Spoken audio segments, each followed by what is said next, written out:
حضرت مسیح موعود علیہ الصلوۃ والسلام نے اسلامی اصول کی فلسفی میں ایک جگہ فرمایا ہے کہ آسمانی اجرام میں آبادی ہے، تو اس آبادی کو ہم کس طرح سمجھ سکتے ہیں، کس طرح ثابت کر سکتے ہیں؟ آپ تو نہیں کر سکتے ثابت، نہیں، ضرورت بھی نہیں، جو سائنٹسٹ ہیں وہ لگے ہوئے ہیں وہ کر رہے ہیں ثابت.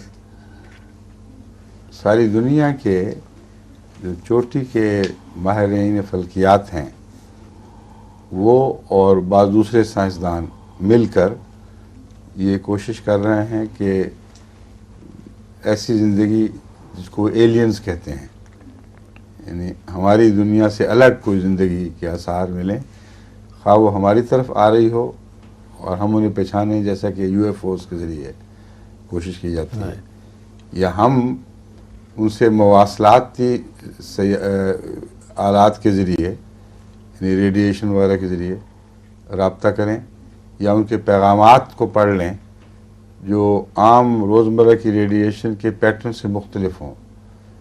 یہ کوششیں سائنٹیفک ذریعے سے بڑی بڑی دنیا کی حکومتوں کی فنڈنگ کے ساتھ چل رہی ہیں.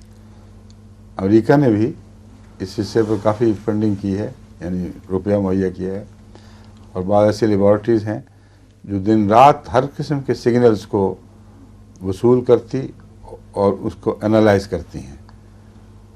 ایک زمانے میں ایک دفعہ یہ شبہ پڑا تھا کہ یہ کوئی پیغام ہے زندہ باشعور ہستیوں کی طرف سے، کیونکہ جو سگنلز تھے ان میں ایک ایسی باقاعدگی پائی جاتی تھی اور اس قسم کا اس کا پیٹرن تھا جو ان کا خیال تھا کہ عام کائنات میں ہونے والے واقعات کے نتیجے میں از خود پیدا نہیں ہو سکتا.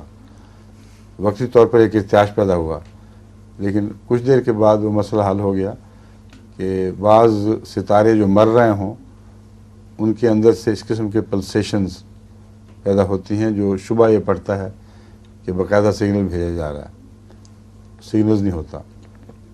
تو اس لیے وہ بہت بڑے بڑے کمپیوٹر لگے ہوئے ہیں ان کو انالائز کرنے پر، اور کوششیں ہو رہی ہیں. اس لیے ابھی تک ان کی پہنچ بھی نہیں ہو سکی. آپ بیچارے کیا کریں گے یہاں بیٹھے، سمجھیں.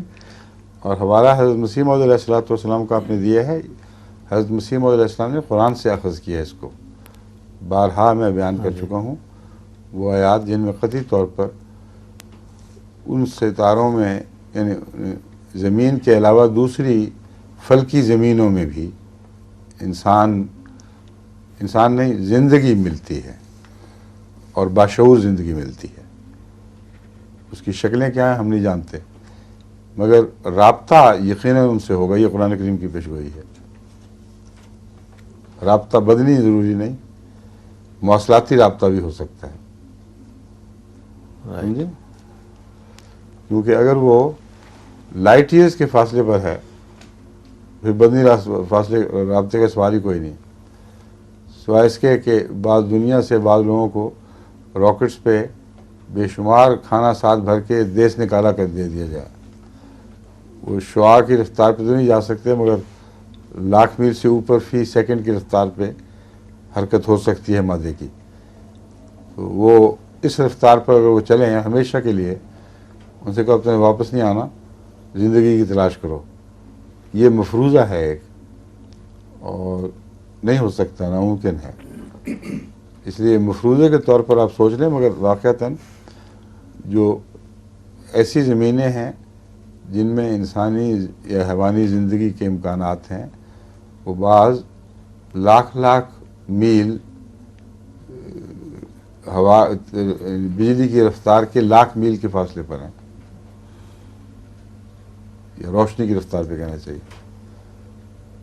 تو 1,00,000 سال میں اس راکٹ میں کتنی خوراک بھری ہوگی، اور پھر کتنی نسلیں چاہیے وہاں.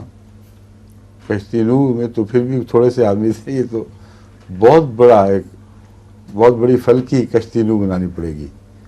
سارے جانور ساز ضرورت کے، پودے، ان کی اگانے کے سامان، وہ تو ایک چاند جتنا ٹکڑا اڑانا پڑے گا فضا میں، اور پھر اس کی واپسی کبھی نہ ہو